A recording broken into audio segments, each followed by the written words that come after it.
ubijene. Izjave. Sviđa mi se kako si izrezana. Sir William Gall. Jack Trbosek je bio krvav tip. Sir Robert Anderson, glavni čovjek Scotland Yarda.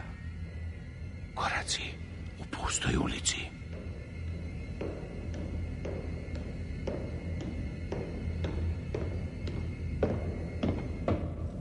Prodoran ženski krik.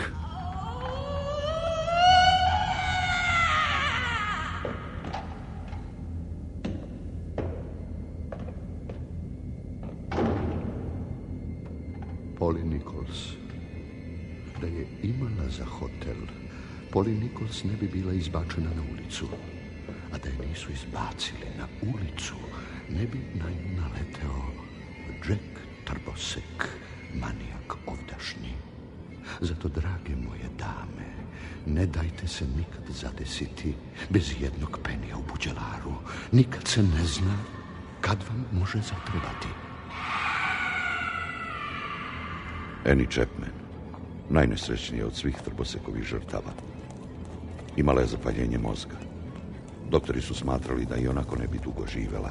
Bila je naoko ružna, ali zato veoma snažna muškobanja, kako to kaže prost svet.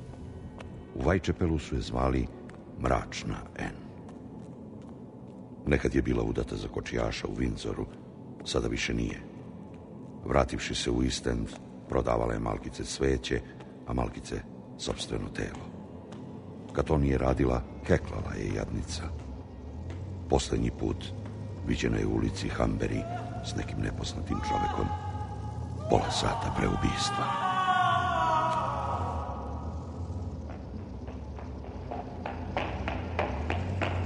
Elizabeth Strayed, u uzanom prolazu koji je vodio od Petlovog do Kvočkinog kluba, omiljenog sastajališta onih koji vole porok i crnu magiju, nađena je gde leži mrtva Elizabeth Strayed. Vrat joj je bio prerezan u jednom potezu, s lijeva u desno. Osim prerezanog grkljana na telu Elizabeth Strayed nije bilo drugih ozljeda. Policija je pravilno zaključila da je ubica bio prekinut u svom poslu i revoltiran zbog toga odvukao se dalje do trga Majtas, na kome je, to ćemo brzo vidjeti, našao svoju četvrtu žrtvu. Četvrta žrtva, lepuškasta Catherine Eddowes. Predveče toga dana policija je pokupila sa ulice i pustila je tek oko 1 sat posle pola noći. Išla je ulicom i pevala. Niko se kasnije nije sećao tačno šta, ali svi koji su se zatekli u blizini bili su sigurni da je nešto pevala.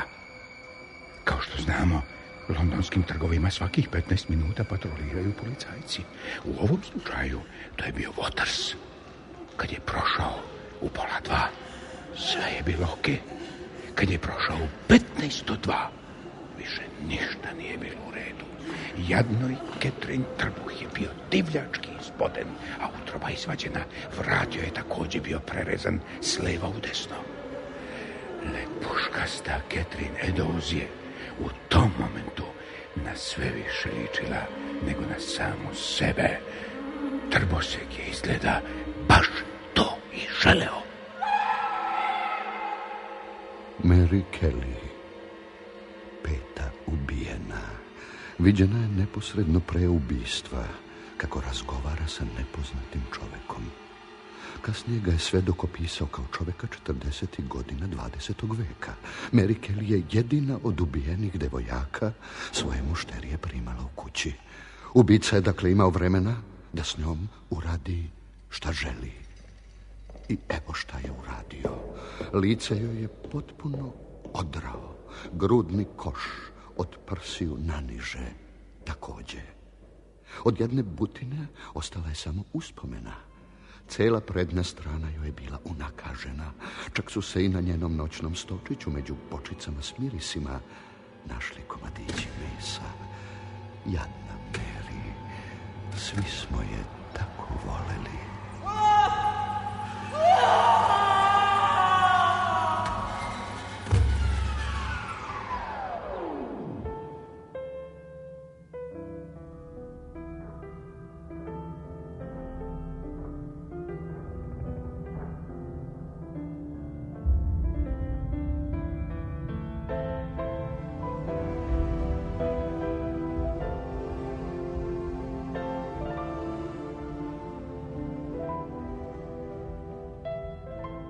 Gospodine Pikviće! Gospodine Pikviće! Ko ste vi, gospođo? Gospodine Pikviće, ja sam majka Jacka Trboseka. Jackijeva mama? Da. Šta hoćete od mene, gospođo? Dobila sam pismo od mog sina, pa hoću da vam ga pročitam. Ne zanimaju me vaša pisma. Gospodine Pikviće, pismo je u stihovima. Slušajte. Pišem vam što bih znao bolje. Boli me dupe, šta će ko reći, sad zavisi od vaše volje, prezrenje vaše, da li ću steći. Al ako vas moj udes hudi, bar malo trone i uzbudi, vi me se nećete odreći. Ja sam onomad nežestok bio, prvo 3 pa 2 curetka, istresao sam iz haljetka, a onda ih lepo rasporio. Nekoj trbuh, nekoj grkljan, tu po množu pravio užitak. Kod 3 ispao sam šmokljan, budala kreten, ispao sam plitak.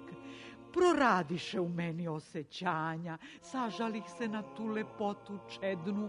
O, zašto da je lišim života, zar za jednu nadnicu bednu? I baš kad htedoh da se izvučem, izbrišem u londonsku maglu, neko me s leđa uhvati za kragnu i poče da me krvnički tuče. Nećeš da kolješ, jeli gade, hoćeš ni za šta da mazneš pare. Još neki su hteli to da urade, pa sad crvima želudac kvare. Kad se okrenuh, njega više ne bi. Ode i kao da sa sobom i moje bube odnese. Mamice, ja ovo samo tebi, a ti, molim te, drži jezik za zube. Seče li još uvek žene vaš sin? Seče. Poli Nikol su izbacili iz hotela na ulicu, moj sin je naleteo na nju. Imala je cipele na šniranje, ali zato nije imala 5 zuba. Kosu je imala smeđu prošaranu po nekom sedom, moj Jackie ju je isekao. A policija? Oni su odmah počeli da vode istragu tamo, vamo, vamo, tamo, vamo, vamo, tamo, vamo, tamo. Gde je bio vaš sin za to vreme? Napadao je drugu. Molim? Annie Chapman. 4 dana pre nego što su je našli. Delila je Megdan s drugom devojčurom, Elzom Cooper. Kako je izgledala Annie Chapman? Bila je naoko ružna, ali zato veoma snažna. Muškobanja? Bila je udata za kočijaša. Sad više nije. Koju je pronašao? Unakaženu. Da. Johnny Davis junior. Da je izašao koji minut ranije, mogao je da naleti na mog sina. Kad je video unakaženo telo, odnekud je izvadio pištaljku. Otkud idiotu pištaljka? I počeo je u pištaljku nesebično da duva. Da li je vaš sin još uvek na slobodi? Jeste. Gde on? O, ko to zna? London ne može više mirno da spava. Scotland Yard vodi besomučnu istragu. Hoće li moj viktorijanski uspeti da rasplete zamršeno klupko ove misterije? Kod mene nema. Hoću kakit, neću kakit. Mnogi sumnjaju na sfer Williama Gala, ličnog lekara kraljice Elizabete. Čitala sam u novinama. Zašto?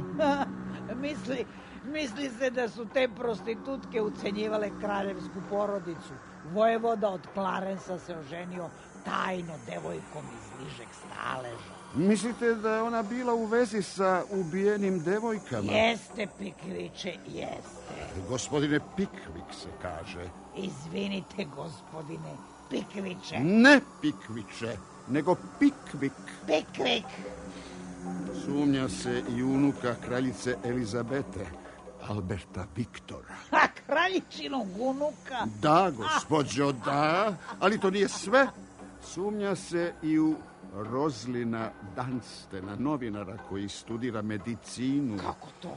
Lepo, gospođo Trbosek. Ja nisam gospođa Trbosek. Ja sam Trbosekova mama. Taj Dunstan je odlazio u policiju i tamo pričao priče o Trboseku. Opisivao je zločine do najsitnijih detalja. Zato su mislili da je on Trbosek. Moj sin nije poznavao nikakvog novinara. On je studirao medicinu.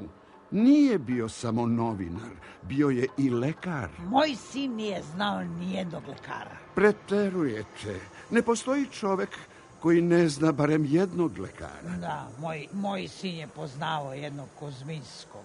Ko je on? Poljski emigrant Jevrejin. Gde je stanovao? Na Istendu. Mrzo je žena Ku? Tačno. Znate li čoveka po imenu Radenkov? Znam, on je vanbračni sin. Čiji? Ne zna se. Zna se samo da je ovan u horoskopu. A da li vam smeta moja papirnata ruža? Ne smeta. Ona ne širi nikakav miris. Reći ću vam otvoreno, gospodine. Recite. Osjećam izvesnu nervnu napetost. Čime je lečite? Pivom. Hoćete li da odemo u pivnicu i popijemo pivo? Ja bih nekoliko. U redu.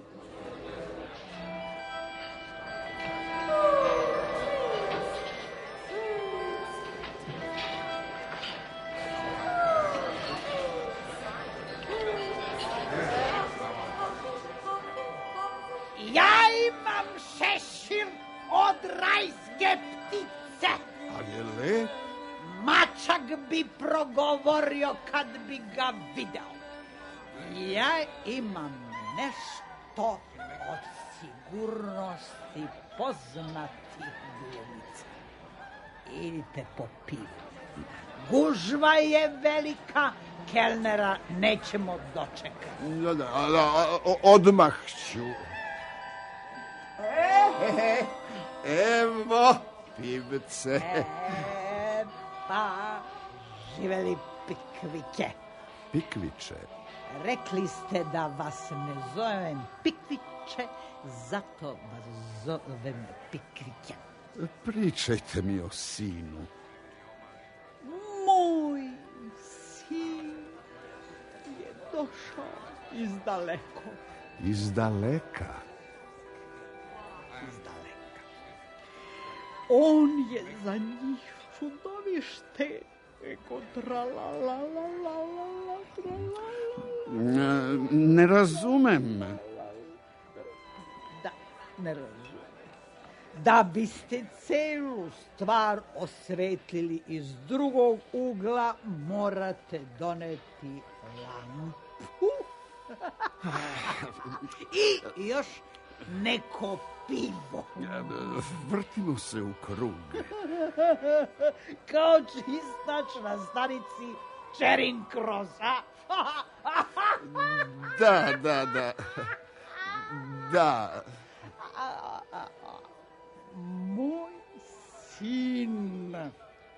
Moj sin vam je jedna plesniva momčina od 1,60 m. Dugmad na njegovom kaputu su bila malo prevelika za moj ukus, ali neka. Zašto ljudi ubijaju? Motivi ubistva često su trivialni, madam. Sviđa bi se vaš sat. Ili to pozlačen sat? Jeste. A gde ste ga kupili? Kod Hauvela i Jonesa.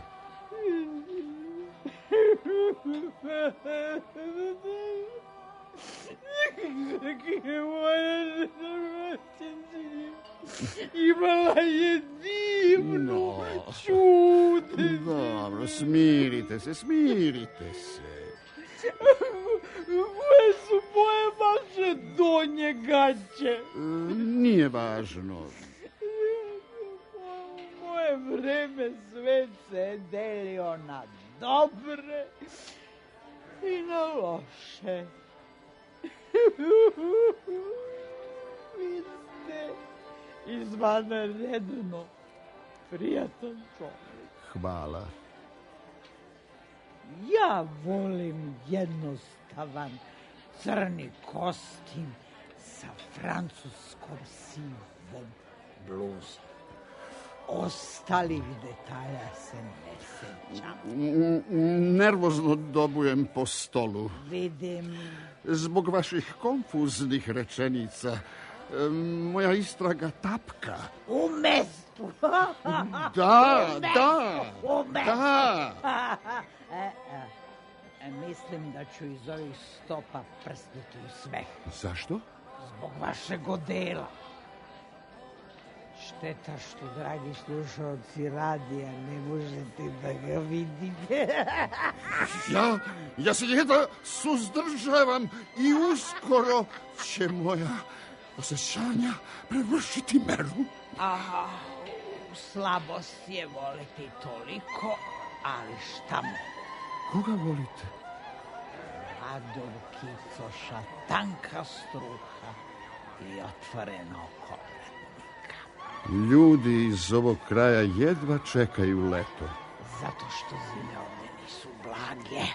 Ja volim leto. Leto se ovdje smatra za blagodet. Jedna noga vam je kraća od druge. Da, potkopana je porodičnim osjećanjima.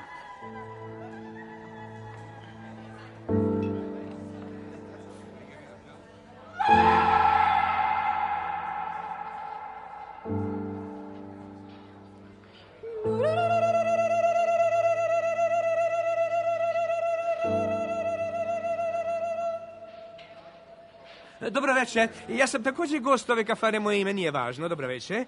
Sveti Jeronim tvrdi da je Teofrast, razbolevši se u 107. godini, jadikovao što iz života odlazi, jer je to postao tek sada mudar. Mudar čovjek tako nešto ne bi nikad izjavio. Ne berite brigu, gospoda. Zašto? Od ovog časa to je moj problem. To što ste rekli, izraz je zdravog duha u zdravom telu. Bog me iz relog rasuđivanja. Ako mi bude dozvoljeno da biram između te dve stvari, ja ću uvijek biti za pivo. Gledajući šešire ovih dama, okićene perime rajskih ptica, srce mi se cepa. Zašto se cepa? Ne, zašto se cepa? Zašto se cepa? Pripomisli na tolike očerupane repove, ni za šta. Vi pretite, pretite. A to znači da ih vi imate takav šešir? Udarit ću vas bićem. Pa šta? Jedan vojnik Đorđa II. dobio je 30.000 udara sa bićem za 16 godina. I šta s tim? Eno ga živa i zdrava. Čak i moje uši na kraju peseme u prekrasnom mesecu maju osjećaju tajanstvenu čežnju. A za čim? Za ljubavlju koju pobuđuje proleće. Ne treba davati maha takvim osjećanjima. Pre nego što se skinu pantalone. Kad mi kažu stani, ja stanem. Kad mi kažu kreni, ja krenem. Dokle će to trajati? Ne znam, ali sam odlučio da ne protestujem. Vidite onog tamo? To je jedan tako tanan i fin duh. Gledajte kako se sa ovo služi nožem i viljuškom. Ovih dana Opet čujem priču kako je zemlja okrugla. Šta? Ja mi je samo znati ko izmišlja te budalaštine. Smešno je vidjeti Brđanina kako se u svojoj nošti naoružan sabljom, štitom, pištoljem i bodežom šeputa. Iz glavnu ulicu u Edimburgu. A pritom tera krav. Morate mi saopštiti, gospođo, još nekoliko pojedinosti u vezi sa vašim sinom. A radi rasvetljenja. Život piše romane. Volio bih da znam gde je ta odvratna zver, pardon, vaš sin. Što ste rekli? Što rekli ste da moj sin zver? Do duše... Dobro ste rekli. Živeli!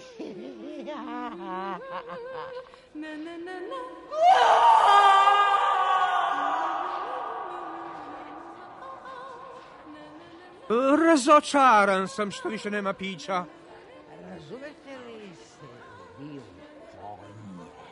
Ne, ali se zato poprilično razumem u magarce. Pogotovo ako imam priliku da ih osmotrim izbliza.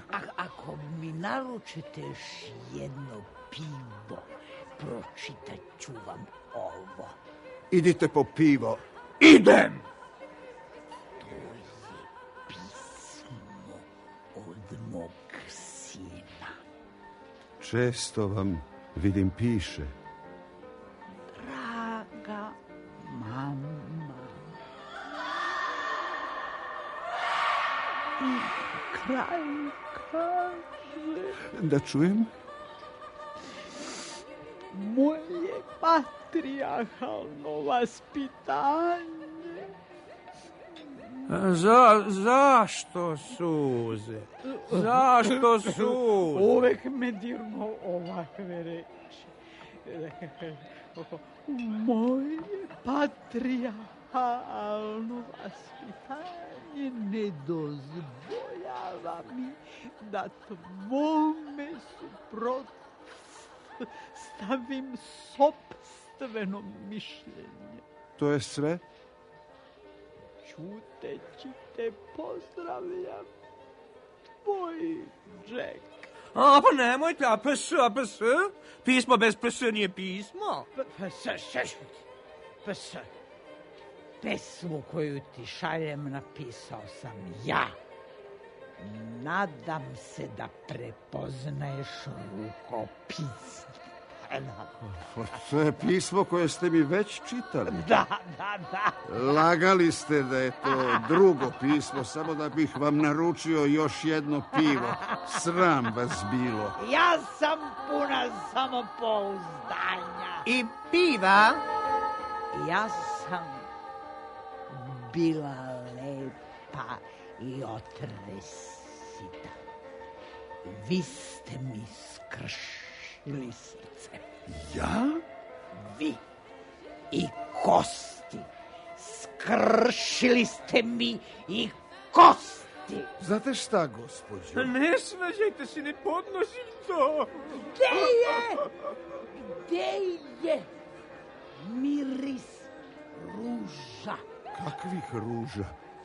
Tihe mladosti, što sam ih u tihom vrtu disao. Kako je to lepo. Je pisao jedan pesnik sa juga. Kako se zove? Matoš. Samo napred, svete moj, do neba radosni. Ako mi naručite još jedno pivo, reći ću još jednu veliku tajnu. Dosta ste popili. Veliku tajnu. Previše pijete, gospođo.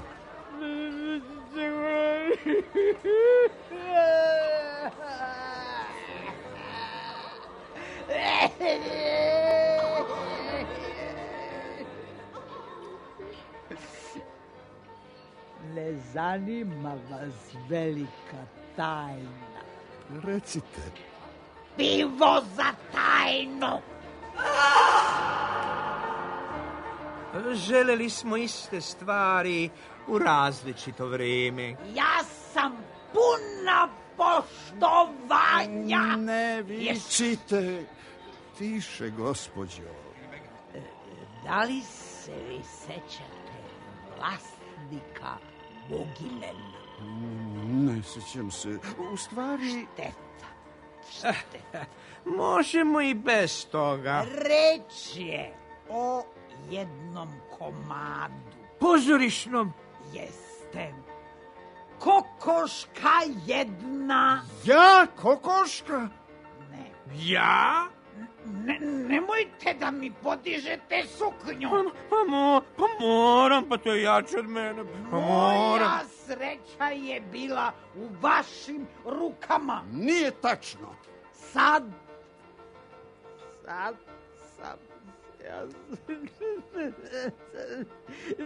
sam je jedna nesrećna devojka i ništa više. Takvih je bezbroj na ovom svetu. Tačno. Ko je ovaj drski, elegantni čovjek? Ne znam. Ko si ti? Neću da ti kažem. Ko je ovo, gospodine Pikvike? Ne znam. Ona dama je ispružila noge. Ispod stola. Pokušava da ih pokupi. Ali se do te mere nacvrckala. Da joj to ne polazi za rukom. I dok se vi, dragi slušalci, dvoumite, ona lagano ustaje i osmehuje se. Hvata svog čoveka pod ruku. U Engleskoj u 19. veku to je moda. Napuštaju krčmu kod glinenog goluba. A mi ostajemo.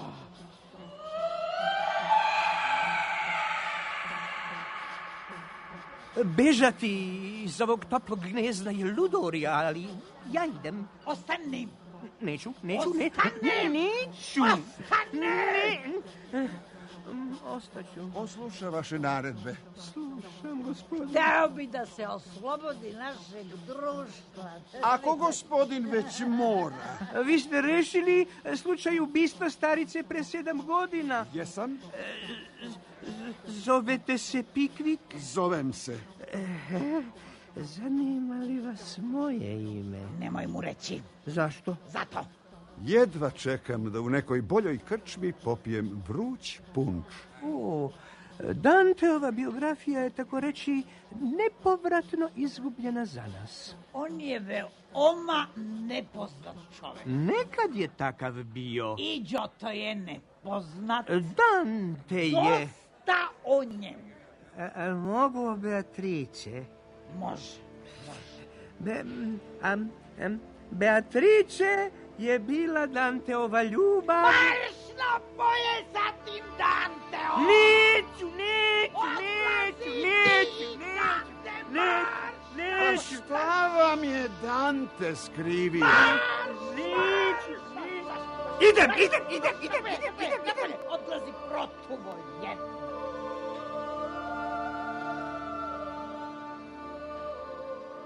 Ko je gospodin kojeg ste oterali pre 15 minuta?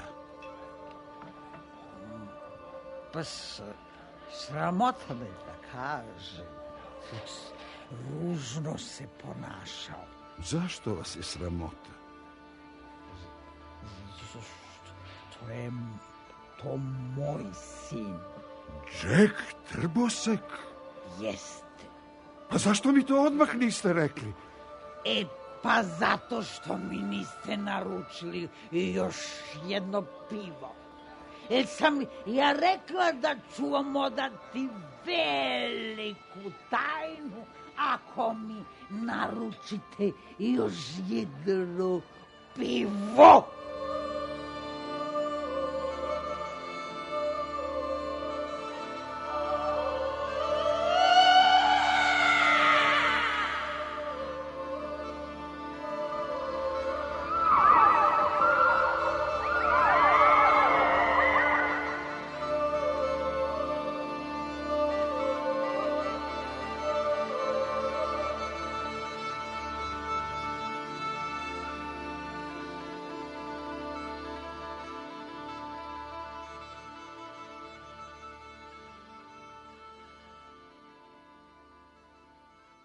U seriji Mala scena slušali ste reprizu dela Miodraga Rajičevića Najbolje od Džeka Trboseka.